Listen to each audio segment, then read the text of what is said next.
Bom dia, oitavo ano. Bom dia, minha gente. E aí, estamos chegando ao fim desse grande império do Brasil, esse período imperial do Brasil, tá bom?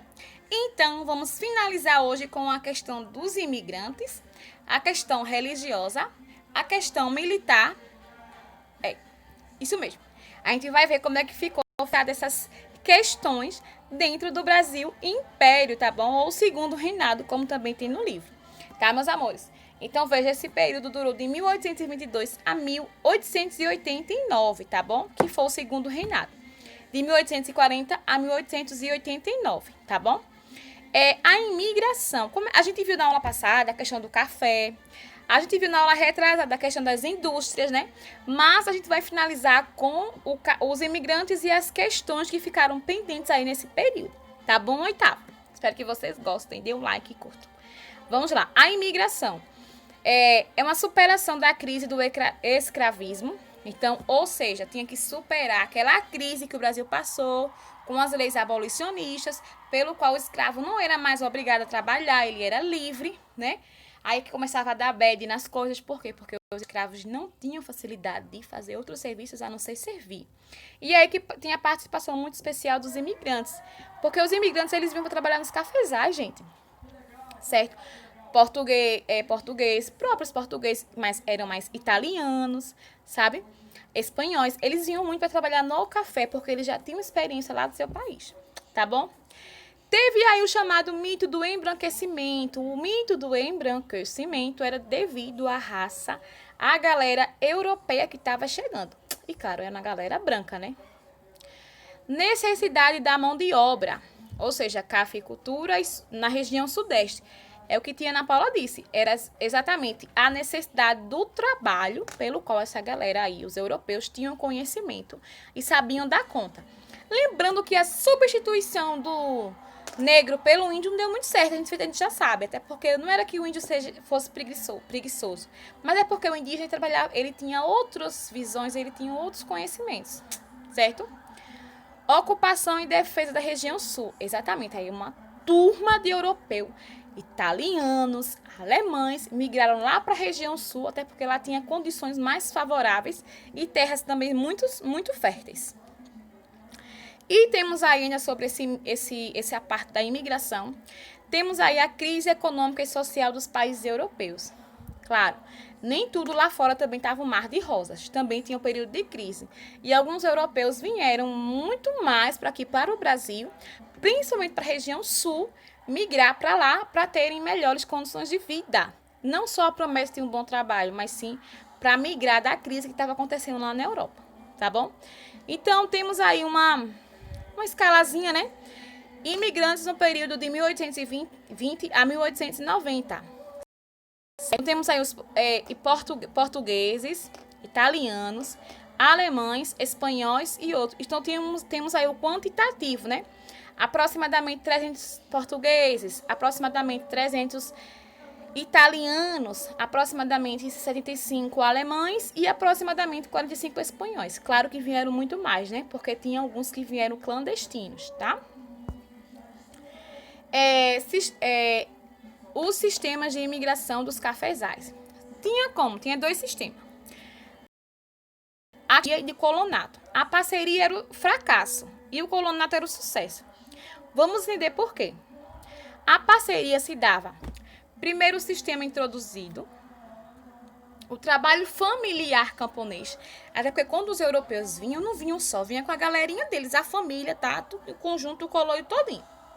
O colono dividia lucros e prejuízos, ficava metade do que era produzido. Colonos se endividavam com passagens, mantimentos e os juros elevados para trazer esse povo para cá. E eventualmente era permitida uma pequena roça ao imigrante. Então, ele tinha direito a um pedaço de terra. Por isso que esse sistema de parceria, de laços, não deu muito certo, porque tinha, assim, um pouco de regalias para o colono e o colono não tinha como dar conta. Aí veio o outro sistema, que é o sistema de colonato, que foi aí o sucesso. Por quê? O oeste paulista, né, ficou aí por volta de 1870, ficou subvencionada pelo trabalho, né? Pelo trabalho familiar camponês. O camponês recebia 2 salários fixos anual por produtividade, então era 2 salários de acordo com sua produção, certo? O governo paulista pagava as passagens e era garantido um pedaço de roça para subsistência ou comércio, exatamente. A terra era dada ao camponês, mas era dada para ele trabalhar e produzir. Por isso que foi dando mais certo do que o sistema de parceria. Crise geral do Império a partir de 1870. Aí foi o que eu disse, as questões aí que vieram. Então, essa crise se deu pela questão religiosa, pela questão militar e pela questão republicana, tá?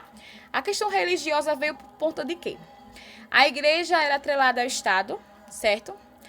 Padroado e beneplácito, certo? Ou seja, o Papa Pio IX aí, que organizava essa parte da religião, os maçons eles foram expulsos do quadro da igreja. Dom Pedro II proíbe tal determinação no Brasil. Então, no Brasil, até porque Dom Pedro II era maçom, então não tinha por que eles expulsar os maçons, já que Dom Pedro era maçom do Brasil. Bispos de Olinda e Belém descumprem o imperador e são presos. Aí começa um monte de bronca. Então, vamos dizer assim, que os maçons foram o pivô dessa revolta que deu.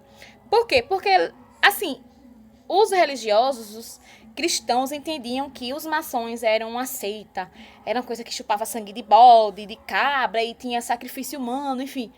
E não era nada disso, tá? Isso é para assunto de outra aula, mas não era nada disso. Até porque os maçons ajudavam as pessoas. Acontece que eles são muito sigilosos. E a curiosidade falava mais alto, né, minha gente? Então, assim, por isso que rolou um monte de confusão. Porque padres e bispos não cumpriam a lei que Dom Pedro estabelecia. Complicado, né? E, posteriormente, eles foram anistiados. A igreja deixa de prestar apoio ao imperador. Por quê? Porque justamente o Dom Pedro II apoiava a maçonaria e a igreja católica queria que isso não acontecesse. A questão militar se deu por quê? Se deu pelo exército desprestigiado pelo governo, baixos soldados, pouca aparelhagem e investimentos. Teve um errinho aqui, mas vocês estão vendo que é soldados. Exército fortalecido nacionalmente após a Guerra do Paraguai. Punições do governo a oficiais que manifestavam-se politicamente. E tinha aí a Sena Madureira, ou Cunha Matsu, né? Que eram justamente as pessoas que foram aí à frente nessa questão militar no Brasil. E tinha também a penetração de ideias abolicionistas e republicanas positivistas no quadro do institucional e a tecnologia do país. Então, os militares associavam que o Brasil, liderado por Dom Pedro II, era um atraso, por isso que gerou tanta confusão, tanto atrito entre império e militares, porque justamente eles não acreditavam, eles não tinham confiança no governo que Dom Pedro II estava fazendo pelo Brasil. E, por fim, a questão republicana, ainda tem a questão abolicionista, tá? A questão republicana teve aí de frente um manifesto republicano, que era justamente a dissidência radical do Partido Liberal. Teve a fundação do PRP, que seria isso, Partido Republicano Paulista, vinculado a importantes cafeicultores do Estado. Descompasso entre o poderio econômico dos cafeicultores do Oeste Paulista e sua pequena participação política. Também tinha aí abolicionismo em contradição com o escravismo, defendido por velhas elites aristocráticas cariocas. Também tinha a ideia do federalismo, que era a maior autonomia estadual. Tinha também um apoio de classes médias urbanas, também pouco representadas pelo governo imperial. Exatamente. Então, o que se iniciou aqui na questão militar se concretizou aqui na questão republicana. Por quê? Porque muitas pessoas queriam a criação de novos partidos e queriam que o Brasil não fosse mais império e sim república. Claro, isso é assunto para o ano que vem, tá bom? Mas foi uma complicação, teve as revoltas explodiram em todo o Brasil, porque a galera queria a permanência de Dom Pedro e muita gente queria também a expulsão de Dom Pedro, queria que o Brasil fosse república. Então, era justamente isso que acontecia nesse período aí do segundo reinado no Brasil. E, por fim, a questão abolicionista, né? Que é justamente aquele assunto que a gente estudou, a abolição da escravatura, os escravocratas, né?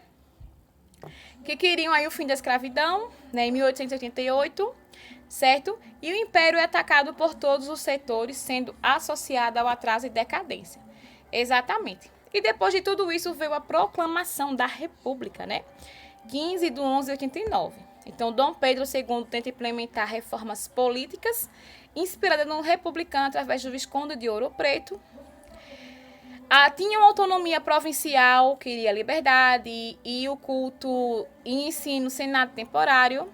Tinha as reformas negadas aí pelo parlamento e os republicanos espalham boatos de supostas prisões. Marechal Deodoro da Fonseca lidera a rebelião que dispõe Dom Pedro II. Tchau, tchau, Dom Pedro. Ó, beijo, bye, bye. E aí está marcada a proclamação do Brasil. Claro, não foi assim tão fácil, feito eu estou falando aqui. Houve muitas vírgulas e depois um ponto final. Mas, feito eu falei, esse é assunto para o ano que vem de vocês, no 9º ano, tá bom? 8º. Então, um beijo. Espero que vocês tenham entendido o fim desse nosso assunto do mês de setembro e também o fim aí dessa parte do Brasil Império, tá bom? Um beijo e tchau, tchau.